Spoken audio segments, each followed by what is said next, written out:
Hello and welcome to Steve McDonald's Arts and Crafts, and today what I'm going to be doing is I'm going to be testing out whether I can make this trinket dish, which I'm hoping is a trinket dish and not an ashtray, because I don't believe in resin ashtrays, because when you put the hot cigarette in a resin ashtray then it can create fumes. Not good. So I'm going to be testing out whether I can paint mica powder onto this mould and then fill it with a mixture of Epsom salts and sand to see what sort of effect we get. So without too much further ado, let's get on. So I've got everything that I need. Before I start, I will always spray a very light spray of mould release into my moulds, because I find not only does that help the resin to be released once it's cured, but I also find that my mica powders stick much better to the mould when I'm painting on it. Now I'm going to use a variety of different coloured mica powders to paint on this, and I'm going to use my makeup brushes and my micro brushes to paint this on. Now I've done lots of videos on this, so I'll only show a brief bit of how I do this, and then I'll link one at the end which shows you how to do it fully. It's quite a simple technique. Don't forget to hit that subscribe button so you don't miss out on any of my future videos. I release videos several times a week, and lots of them are about experiments or tutorials on resin. So please hit that notification bell as well. I will also leave affiliate links into the description below, listing where everything that I use comes from, so you don't have to find it and you just need to click on the link. So for the actual skull itself, what I'm going to be using a pearl white, a black, and some red in some different places as well. And it's really quite simple. So the first thing I'll do is I'll spray a brief bit of mould release, and that'll be enough into that mould. I'll give that a few seconds, and then I will paint on my mica powder. And the first one I'm going to be using is the black mica powder. And all you need to do is dip your brush into your mica powder, tap off all the excess because you don't want that on there, and then just paint it over where you want it. So for instance, I want these eyes to be black, and these makeup brushes will not damage in any way, shape or form your moulds, which is great. They are so soft and lovely. I don't know why I've started singing in my videos. I do apologise. I think it's because I'm so happy. And then I want a bit on that nose area as well. And any that's overflowed, what I do is I just tap it out like so, and if you want to clean that up, that's easily done as well. I just take a baby wipe like that, pop in one of my micro brushes, squeeze it all in, and then give it a bit of a clean off if in areas that I can't get to, or I stick the end of the brush in like that, so I don't mind if some of the actual colours blend into each other. I have no problem, but you know, you've got to do it how you want to do it. I'm quite happy with that. Now I want a bit of red, and I want red on these teeth. So the teeth are here, so I want those teeth to be red.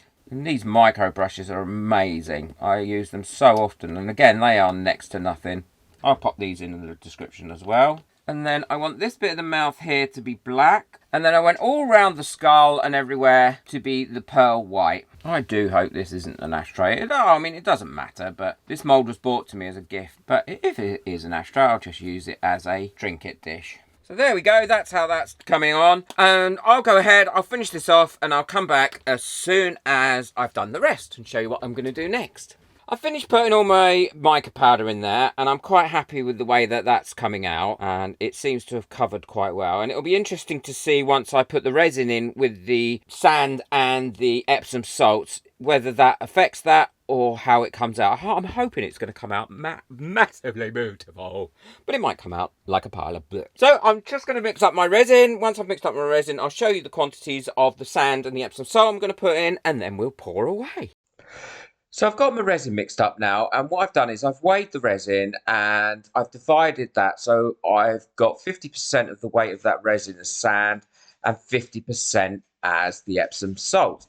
Now, whenever you mix sand into resin, it always creates lots of bubbles. So what I would do is I suggest that you leave it to one side for about 5 minutes after you've poured the Epsom salt and the sand into the resin to allow those bubbles to come up, and then you can easily disperse them, and then they're not going to be in your finished product. So that's all mixed up now, and what I'm going to do is pour it in, but pour it in quite slowly. As you can see, this is now quite a thick mixture because we've added all the sand and the Epsom salt. So what I will do is I will pour that in slowly, let that settle in to this mould to try and avoid encapsulating or trapping any bubbles in any of those pointy bits of that mould. I'd just like to say thank you to all my members whose names are coming up now on the left of the screen. So I'm just going around with a wooden stick and gently pushing that down to ensure it's in place in everywhere, and I'm just filling it up. And what I will do now is I will leave this to cure overnight after I've popped the surface bubbles for about 24 hours, and then I'll demould it. I'm really excited about demoulding this one, as it's an experiment that I'm hoping is going to work out really, really well. Don't forget, if you'd like to buy me a coffee to say thank you, then the link is in the description. I'm really pleased at how this has come out. I love the way the salt and the sand has given this a real different opacity and finish.